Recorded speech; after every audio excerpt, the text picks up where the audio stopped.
இன்றைக்கி எங்கள் வீட்டில் என்ன குழம்புனா பச்சை பயிர் குழம்பு, முளைக்கட்டின பச்சை பயிர் குழம்பு. அதுக்கு தேவையான வெங்காயம் தக்காளி கட் பண்ணி வச்சாச்சு.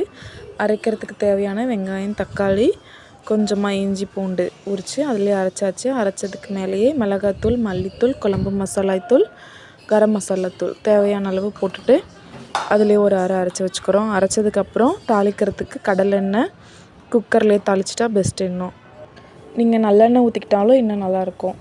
அதுக்கப்புறம் கடுகு அதிலே சோம்பு போட்டு தாளித்ததுக்கப்புறம் வெங்காயம் கட் பண்ணி வச்ச வெங்காயத்தை போட்டு நல்லா வணக்கினதுக்கப்புறம் தக்காளி போட்டு வணக்கினதுக்கப்புறம் நம்ம முளைக்கட்டி வச்ச பச்சை பயிரையும் எடுத்து அதோட போட்டு ஆட் பண்ணிக்கிறோம். இப்போ வேகிறதுக்கு தேவையான உப்பு மஞ்சத்தூள் போட்டு ஒரு வணக்கினதுக்கப்புறம் நம்ம அரைச்சி வச்ச அரவையை எடுத்து அதில் ஊற்றுறோம்.